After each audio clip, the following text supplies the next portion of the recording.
रमज़ान के आखिरी 10 दिनों के करीब पहुंचते हुए हम आखिरी मरहले में दाखिल हो रहे हैं, जो इस बाबरकत महीने के सबसे पुरजोश लम्हात हैं। अल्लाह ताला ने हमें यह अजीम मौका अता फरमाया है। ज़रा तसव्वुर करें, अगर ये 10 रातें रमज़ान के आगाज़ में होती तो रमज़ान का इख्तिताम एक आम सा लगता, लेकिन अल्लाह ने अपनी बेमिसाल हिकमत के तहत रमज़ान को एक ऐसा हसीन महीना बनाया है कि जब हमने आगाज़ किया तो हम सब मुकम्मल तौर पर तवानाई से भरपूर थे। हमारे पास एक बेहतरीन मंसूबा था। हमने यकसुई और लगन के साथ खूबसूरत अंदाज में रमज़ान का आगाज़ किया, लेकिन जैसे जैसे दिन गुजरे, अफसोस के साथ इंसान होने के नाते हम कुछ सुस्त पड़ गए। तब अल्लाह फरमाता है कि हम तुम्हें आखिरी 10 रातें दे रहे हैं ताकि तुम इनमें दाखिल हो जाओ और इंशाअल्लाह बेहतरीन तरीके से रमज़ान का इख्तिताम करो, जहां तुमने इस मुकद्दस महीने के हर लम्हे से ज़्यादा फ़ायदा हासिल कर लिया हो। तो हमें इन आखिरी 10 रातों में क्या करना चाहिए? सबसे पहली चीज़ जो हमें करनी है वो है अपनी नीयत को ताज़ा करना। नीयत को कैसे नया करें? हमें खुद से ये सवाल करना चाहिए कि मैं रोज़ा क्यों रख रहा हूँ?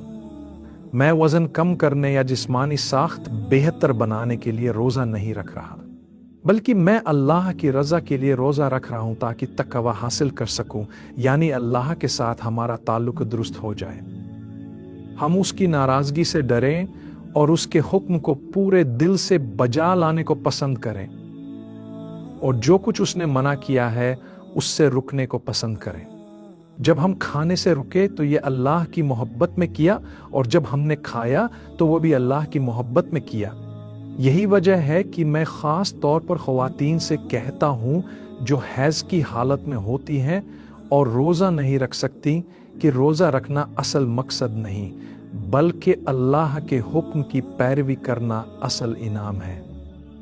जब अल्लाह कहता है खाओ तो खाओ, और जब कहता है न खाओ तो न खाओ, चाहे किसी काम के करने का कहे या रुकने का। यही सोच हमारी तमाम इबादत में होनी चाहिए, और यही बेहतरीन तर्ज अमल है। तो सबसे पहले हम अपनी नीयत को ताज़ा करेंगे कि मैं ये सब कुछ अल्लाह की रज़ा के लिए कर रहा हूँ। ए अल्लाह, मुझे इन आखिरी 10 रातों में इस तरह मदद फरमा कि मैं फ़ायदा उठाऊँ, अपनी ज़िंदगी बदलूँ और तू मुझसे राज़ी हो जाए। अगर मैं इस दुनिया से चला जाऊँ तो इस हाल में जाऊँ कि तू मुझसे खुश हो, ताकि मैं तेरी रहमत के ज़रिए जन्नत हासिल कर सकूँ। इसीलिए इन रातों में सबसे ताकतवर दुआ ये है, ए अल्लाह, तू माफ़ करने वाला है और माफ़ी को पसंद करता है, बस मुझे माफ़ फरमा। इंसान अल्लाह की रहमत के ज़रिए मग़फ़िरत हासिल करता है, और अल्लाह की रहमत के ज़रिए ही जन्नत में दाखिल होगा। अगर आप उन आयात को देखें जिनमें रमज़ान मुबारक का जिक्र है, तो अल्लाह ने इस महीने को फ़र्ज़ करने की वजह सिर्फ ये बयान फरमाई है ताकि तुम तक़वा हासिल करो, यानी अल्लाह के अहकामात की पैरवी करो और उसकी मना की गई चीज़ों से बचो।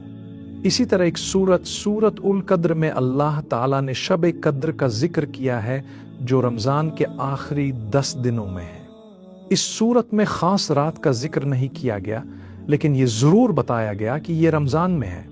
अल्लाह फरमाता है, ये रात 1000 महीनों से बेहतर है। अगर आप जल्दी से हिसाब लगाएं तो ये तकरीबन 83 साल 3 महीने बनते हैं। अगर आप एक रात इबादत करें और वो शब एक कद्र हो, तो आपकी हर नेकी 83 साल 3 महीने के बराबर होगी। अगर आपने कुरान पढ़ा तो गोया आपने 83 साल 3 महीने तक पढ़ा। अगर आपने सदका दिया तो ऐसा है जैसे आपने लगातार 83 साल 3 महीने तक दिया। अगर आपने जिक्र किया तो गोया आपने 83 साल 3 महीने तक जिक्र किया। इसीलिए हदीस में आता है कि जिसने शब एक कद्र में क़याम किया, ऐसा है जैसे उसने पूरी जिंदगी इबादत की, और उसके तमाम पिछले गुनाह माफ़ कर दिए जाएंगे। रमज़ान के आखिरी 10 दिन बहुत मुनफरिद होते हैं। ये पहले 20 दिनों से मुख्तलिफ होते हैं, और ये फ़र्क अल्लाह सुब्हानहू व तआला ने रखा है। अब हम रमज़ान के इख्तिताम की तरफ बढ़ रहे हैं, और सबसे ज़्यादा इम्कान है कि शब एक कद्र इन्हीं रातों में से किसी एक में होगी। लिहाजा जो भी इबादत आप इस रात में करेंगे वो 83 साल 3 महीने के बराबर शुमार होगी। अल्लाह ताला हमें ये तौफीक अता फरमाए कि हम इस रात को पा सकें और अल्लाह ताला हमारी मदद फरमाए कि हम इस रात को तलाश कर सकें। रात को तलाश करने का मतलब क्या है? रात को तलाश करने का मतलब यह है कि हर दिन अल्लाह की रजा के लिए कुछ इजाफी नेक अमल करें, इस नीयत से कि इनमें से कोई एक रात लैलतुल कद्र हो सकती है। और जब हम लैलतुल कद्र की बात करते हैं तो याद रखें कि कद्र का मतलब तकदीर यानी अल्लाह का फैसला भी है और कुदरत यानी अल्लाह की ताकत भी। तकदीर का मामला हम किसी और वक्त तफसील से बयान करेंगे, लेकिन अभी हमें जो बात समझने की ज़रूरत है वो ये है कि हमें इन बाबरकत रातों को संजीदगी से लेना चाहिए। अगर हमने रमज़ान के पहले 20 दिनों में अच्छे अमाल में कमी की है तो अल्लाह हमें मज़ीद 10 रातों का बोनस दे रहा है। ये रातें बहुत ज़्यादा कदर व कीमत रखती हैं। ये बात किसी हद तक एक फुटबॉल मैच की याद दिलाती है, जहां अगर शुरू में गोल न हो और मैच 90 मिनट के करीब हो तो आखिरी 10 मिनट बहुत अहम हो जाते हैं। सब ताली बजा रहे होते हैं, खिलाड़ी एक तरफ से दूसरी तरफ दौड़ रहे होते हैं क्योंकि वो आखिरी लम्हात में फर्क डालना चाहते हैं। अगर एक गोल कर लिया तो जीत आपकी हो जाती है, चाहे एक ही गोल क्यों ना हो। लेकिन अगर आखिर तक कुछ न किया तो वो तमाम दौड़ और जोश वो खरोश बेकार हो जाता है।